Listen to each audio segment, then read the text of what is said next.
Hablar de trucos de marketing digital es hablar de experiencias, no de milagros. Por ello, en el vídeo de hoy te quiero contar varias de las conclusiones que he sacado en distintos aspectos del marketing digital en los últimos años con clientes y que te van a ayudar a mejorar, a optimizar aquello que estás haciendo.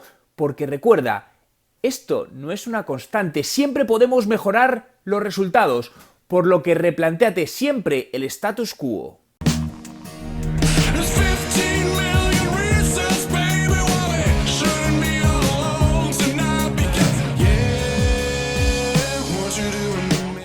Antes de seguir, quería decirte que si tienes alguna pregunta de marketing digital, sobre emprendedurismo y quieres que te la responda, tan solo escríbela aquí en los comentarios y te la voy a responder en un vídeo en próximos días. Ahora sí, quiero empezar hablándote de estrategias de marketing de contenidos que debes crear, ya que esto va a ser el sustento de tu estrategia digital y voy a dividirlo en 3 ideas. La primera, céntrate en los micromomentos, en estas pequeñas explosiones no digitales que dejan los usuarios en la red. ¿Generas contenido sin pensar en el momento concreto que el usuario lo leerá? Si la respuesta es sí, debes definir estos llamados micromomentos que el usuario recorre con tu marca, con tu producto, y crear un contenido para cada uno de ellos, puesto que la experiencia de usuario debe o se crea siempre de la suma de todos estos micromomentos, que además variarán según el tipo de empresa o el tipo de producto.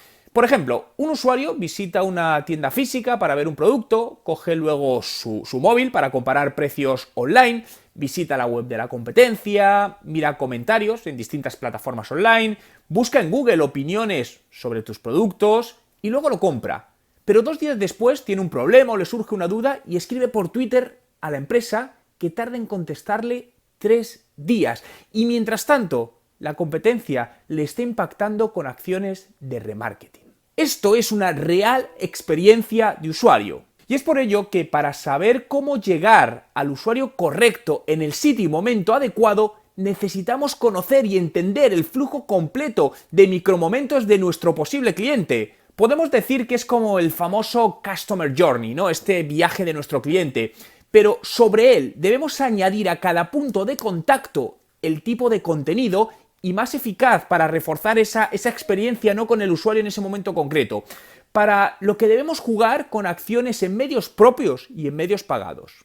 El segundo, creación de contenidos para clientes. ¿Creas contenidos para tus actuales clientes o solo para llegar a nuevos? Otra estrategia que debes tener en mente es generar un plan de contenidos destinados a tus actuales clientes y a los nuevos, separarlo, ¿no? Para reforzar, en los casos de los clientes, la conexión con la marca y fidelizarlo, ya que normalmente invertimos más, tanto dinero como esfuerzo, en captar que en retener. Y no debemos olvidar que esto tiene un fuerte impacto financiero. Para ello, puedes generar contenido en base a las necesidades de tus clientes. Escúchales, qué les preocupa, qué les gusta, qué no les gusta, y crea un plan de contenidos con objetivos de retención. Y la tercera, creación de contenidos a tiempo real. Cada vez jugamos más con las cosas a tiempo real, vídeo en streaming, contenido efímero.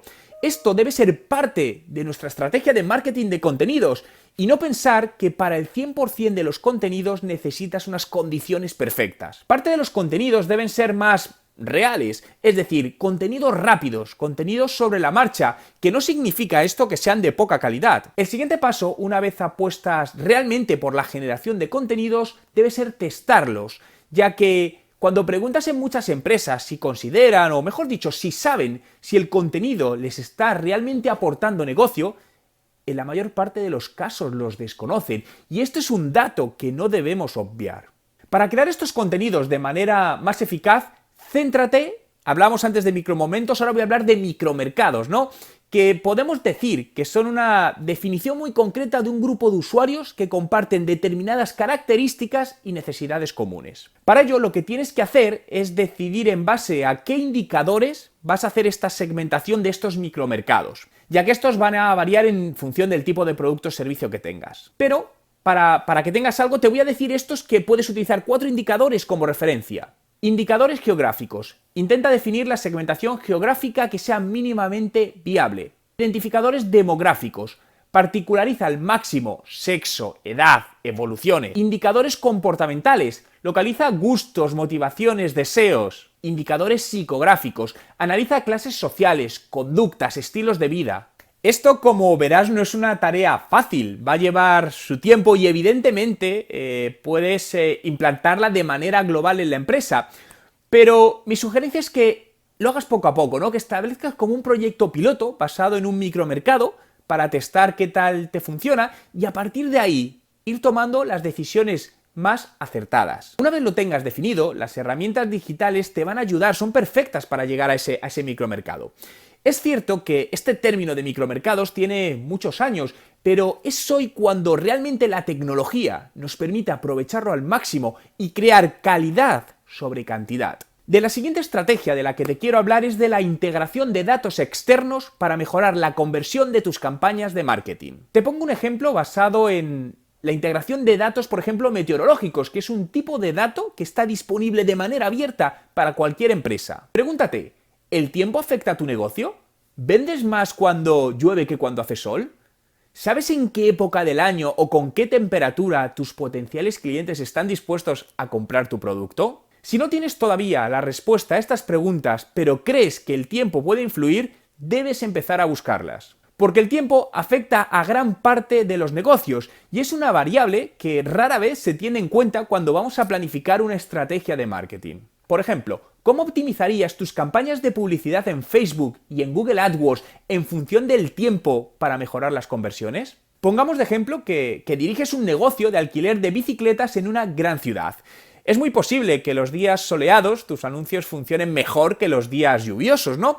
Por lo que, a lo mejor, la opción más sensata es que los días de lluvia, o en los que hay previsión con alta probabilidad, desactivar las campañas, porque esos días las conversiones van a caer y eso te va a costar más dinero que no vas a rentabilizar. A raíz de esto debemos ver las posibilidades de integración de estos datos en distintos sectores. Piensa, por ejemplo, en un restaurante, donde claramente en función del tiempo pueden variar sus reservas.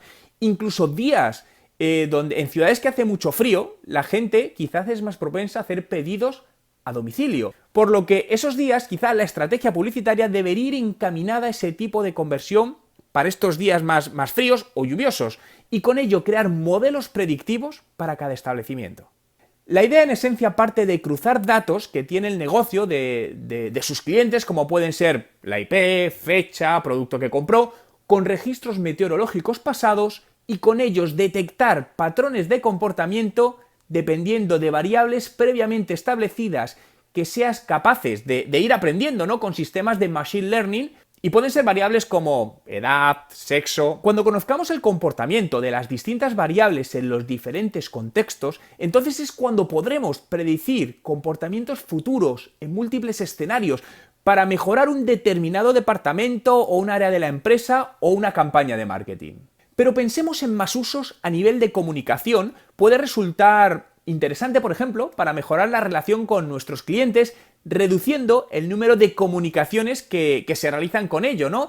Y con esto lo que vamos a hacer es que entreguemos mensajes más relevantes, reduciendo la fricción que muchas veces pasa entre el cliente y entre la empresa. Se me viene a la cabeza, por ejemplo, acciones de telemarketing, ¿no? Algo que es muy común, que hacen empresas, por ejemplo, de telefonía, donde podrían saber qué momentos serían los más adecuados para contactar con cada cliente según las variables que se decidan. Y evitar lo que llamo empresas psicópatas, ¿no? Empresas de estas que te persiguen en malos momentos. Y ahora, la última estrategia que te quiero comentar está basada en las redes sociales, uno de los canales más potentes de marketing que tenemos todos a nuestro alcance. ¿Has pensado en actualizar tus redes sociales entre las 10 de la noche y la medianoche? No soy muy partidario de las estadísticas globales en temas de cuáles son las mejores horas de publicar en redes sociales, que como sabes hay muchos datos por la red. Pero al margen, lo que te diría es que pruebes, ¿no? Sí he comprobado que publicar en cierto horario nocturno, en el caso de ciertas empresas, cuando quieres impactar a un determinado público objetivo, ofrece ciertas ventajas para ser más visibles, ¿no? Al haber menos gente publicando contenido a esas horas, la competencia obviamente es menor y por lo tanto aumenta la visibilidad. Es un horario donde todavía mucha gente está despierta y que en esos momentos está usando, sentado en el sofá, por ejemplo, las redes sociales. También piensa en involucrar a tus seguidores en las tomas de decisiones de negocio. Una manera de hacer, por ejemplo, sentir a los seguidores parte de tu marca es preguntarle sobre ciertas decisiones que quieras tomar en la empresa. Por ejemplo, si estás pensando en cambiar o renovar el logo, puedes subir varias opciones y preguntarles cuál les gusta más. Es una excelente manera de demostrarles que su opinión realmente te importa, ¿no? Y a la vez de informarle de nuevos cambios que van a venir en la empresa. Para ello, pregúntales. En las redes sociales debes buscar, y esto es importantísimo, más la interacción con los seguidores y menos la comunicación unidireccional. Por lo que una muy buena manera es preguntando a tus seguidores. Vistas estas estrategias, si tuviese que resumir en dos cosas lo que he visto en estos últimos años trabajando con distintos clientes y que hace que no se obtengan buenos resultados en materias de marketing digital, es la falta de paciencia y la falta de inversión en los recursos necesarios. Déjame profundizar un poco más en esto porque va muy alineado con todo lo que te he estado comentando hasta ahora en este vídeo. Cuando hablo de falta de paciencia es que normalmente buscamos resultados en un plazo excesivamente corto, en algo donde el plazo medio de rentabilización es medio o largo, lo cual nos lleva a un claro error en las inversiones que estamos haciendo. Muchas empresas empiezan a trabajar, por ejemplo, el marketing de contenidos, a publicar contenidos en distintas redes sociales y al mes 3, como ven que no les generan ventas directas, pues deciden o bajar la inversión o directamente cortar las acciones. Así que lo poco o mucho que hayan invertido hasta ese momento es prácticamente como tirar el dinero a la basura. Al igual que que cuando compras algo para la empresa y haces una inversión en cualquier otro aspecto que no sea digital, normalmente el retorno suele ser de meses o años. Entonces, mi pregunta es, ¿por qué en el mundo digital intentamos buscar la rentabilidad de lo que invertimos hoy en muy pocos meses? El segundo de los puntos que comentaba es la falta de inversión en recursos necesarios. Y cuando hablo de recursos necesarios, hablo de inversión en herramientas, inversión en las personas adecuadas e inversión en otro tipo de recursos que necesites. Piensa que estás compitiendo en un mundo que cada vez es más complejo y competitivo, por lo que si no estás a la altura, ganar será un auténtico milagro. Piensa en una carrera de Fórmula 1, ¿no? Donde todos los coches que compiten son coches que están preparados especialmente para ese contexto. Imagínate que quieres entrar a competir y ganar la carrera con el coche que tienes actualmente aparcado fuera de tu casa, ya que de esta manera no tienes que realizar una inversión añadida. ¿Cuáles crees que son las probabilidades que tienes? Y ya no te digo de ganar la carrera, sino al menos de quedar en primeras posiciones. Creo que no hace falta que responda a esta pregunta. Y siguiendo la misma idea, si no tienes al piloto adecuado y preparado para manejar ese tipo de vehículo, tampoco conseguirás hacer nada, por lo que la potencia sin control es un fracaso asegurado. Otro de los factores a tener en cuenta es que todas las personas de la empresa, empezando por presidentes, altos directivos, dueños, deben estar involucrados en la parte digital. Y no hablo de marketing digital, sino en la parte puramente digital de negocio. Y a día de hoy seguimos viendo cómo muchos altos directivos, como muchos empresarios, siguen sin involucrarse en el día a día digital como si eso no fuese con ellos del negocio. Ni siquiera aprovechan las ventajas de un proceso de transformación digital. Por lo que si en el ADN de la empresa no está incluido este gen digital, no hay estrategia ni truco digital que la haga destacar. Pero por suerte, no todas las empresas actúan de la misma manera. Hay empresas que realmente son conscientes de la importancia de la parte que te estoy comentando y deciden crear un real plan de digitalización de sus negocios, invirtiendo en recursos y personal adecuado. Esto he tenido la suerte de poderlo vivir en primera persona en distintas empresas en las que he trabajado como consultor externo, donde contrataban a las personas que eran expertas en cada una de sus áreas para crear las estrategias, les asignaban recursos financieros para llevar a cabo esas estrategias y luego buscaban a las personas adecuadas para llevar a la práctica las estrategias planificadas. Y para todo esto no es necesario contratar dentro de tu empresa muchas veces, ¿no? Sino que tienes otras opciones, como ponerlo en manos de agencias externas o profesionales freelance para hacer que la inversión que tengas que realizar sea más moderada. En definitiva, no estoy hablando de marketing. De hecho, para mí el marketing como concepto global es atención al cliente y atención al empleado, cuya máxima debe ser conseguir que ambos se sientan cómodos en el trabajo que realizan, se sientan parte de un proyecto y con ello darán lo mejor de sí para alcanzar un objetivo común. Porque la base de todo es el marketing de contenidos, o los contenidos, mejor dicho, no marketing de contenidos, contenidos con todo lo que engloba. Incluso para los embudos, porque mira, la empresa está donde estamos, te digo lo que hice en un año y medio, es decir, realmente es una empresa que era una startup chiquitita de 20 personas y en un año y medio conseguimos que incrementase sus clientes en un 1000%. Y fue comprado hace 3 meses por $20 millones por la multinacional Yelp.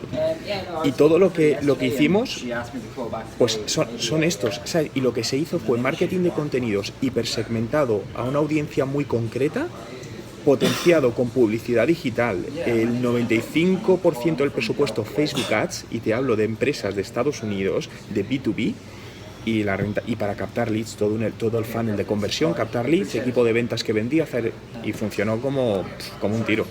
Uno de los ejemplos que te puedo dar con la empresa que estuve aquí como consultor fue, pues, cuando llegué, pues estaban generando contenido, pero de mala manera y un poco sobre la marcha, y lo primero que les dije, oye, vamos a contratar a una persona que se dedique 100% a generar contenido. Es necesario, necesitamos un buen contenido y necesitamos estas herramientas y tal. Y bueno, pues después de analizarlo y ver todo, dijeron, vale, vamos adelante, y se contrató una persona para generar contenido directamente, ¿no? Y tengo que decir que eso fue lo que a partir de ahí empezó todo a mejorar, pero realmente es importante el invertir en las personas y en invertir en recursos, porque si inviertes cero, la probabilidad más cercana es que el resultado que obtengas con tu negocio sea el mismo número. La generación de contenidos para mí es una de las partes que más hay que dedicar. Es decir, porque si no tienes un buen contenido, ¿para qué quieres una red social o qué vas a hacer en digital, qué vas a compartir?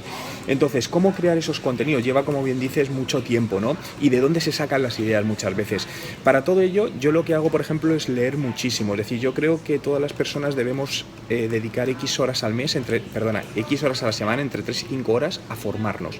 Y formar significa leer libros, ver vídeos, acudir a eventos, y todo eso te va a dar ideas para poder escribir relacionado con tu negocio. Y vas tomando notas de esas ideas, pues bueno, sobre la marcha, a lo mejor en Evernote o lo que tengas, vas apuntando cosas y luego las desarrollas. Obviamente en el día a día hay hay días que son más complicados y no puedes a lo mejor generar los contenidos, ¿no? Entonces yo siempre lo que intento es aprovechar todos aquellos momentos que puedo para desarrollar y escribir, por ejemplo, post. Me pasa mucho, pues como por trabajo paso mucho tiempo en aviones y ahí no tienes conexión a internet, pues utilizo los aviones para escribir mucho, ¿sabes? Porque al final dices, oye, pues aquí aprovecho tal, es decir, esos retales de tiempo. Si no lo has hecho todavía, suscríbete a mi canal haciendo clic en la foto para que te informe de mis nuevos vídeos de marketing digital y emprendedores. Así que recuerda suscribirte ahora y si te ha gustado este vídeo, dale a me gusta.